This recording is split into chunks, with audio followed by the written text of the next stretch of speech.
அனைவருக்கும் வணக்கம். இப்போ நம்ம பார்க்க போகிற ரெசிபி பழைய சாதத்தில் செய்யக்கூடிய புளி சாதம். அதுக்கு மிஞ்சின சாதத்தில் புளி, மிளகாய்த்தூள், உப்பு போட்டு கலந்து ஓவர் நைட் ஊற வச்சுருக்கு. அடுத்து தாளிக்க தேவையான பொருட்கள்: ஒரு 15 சின்ன வெங்காயம், 2 பச்சை மிளகாய், 2 வரமிளகாய், ஒரு 3 பல் பூண்டு. அடுத்தது நாம் இதை தாளித்து விட்டுறலாம். அடுப்பில் வானலி வச்சு ஹீட் ஆனதும் ஆயில் ஊற்றி சூடான பிறகு கடுகு ஆட் பண்ணிக்கலாம். கடுகு நல்லா வெடித்து வந்ததும் கடலைப்பருப்பு ஆட் பண்ணி பொரிய விட்டுறலாம்.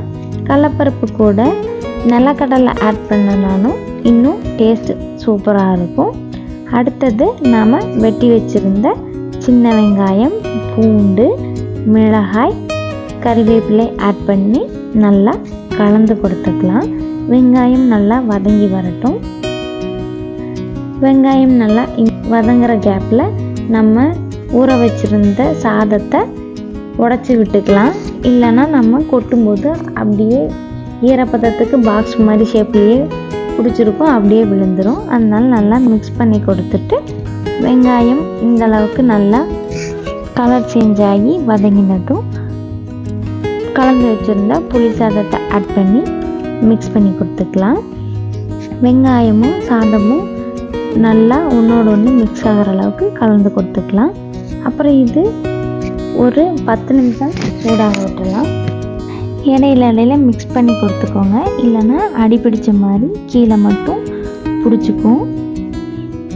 எப்போவுமே புதுசாக சாதம் வச்சு அதுக்கு புளி தொக்கு செஞ்சு மிக்ஸ் பண்ணி செஞ்சு சாப்பிடுவோம். இது மாதிரி மிஞ்சின சாதத்துலேயும் செஞ்சு சாப்பிட்டு பாருங்கள். இது இன்னுமே அருமையான டேஸ்ட்டில் இருக்கும். இதில் போட்டிருக்க வெங்காயம் நம்ம சாப்பிடும்போது நல்லா நறுக்குன்னு இருக்கும். இது ஒரு டிஃப்ரெண்ட் டேஸ்ட்டில் இருக்கும். நம்ம பச்சை மிளகாய், வரமிளகாய் ரெண்டுமே ஆட் பண்ணியிருக்கிறதுனால அதோட சுவையும் தனியாக தெரியும். இந்த அளவுக்கு நல்லா சூடானதும் நம்ம கொத்தமல்லி தழை கட் பண்ணி ஆட் பண்ணி மிக்ஸ் பண்ணி கொடுத்துக்கலாம்.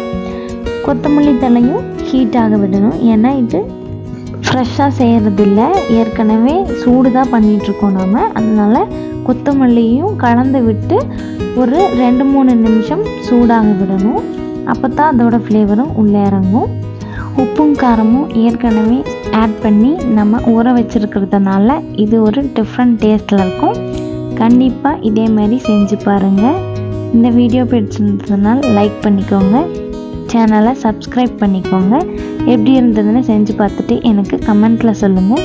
தேங்க்யூ.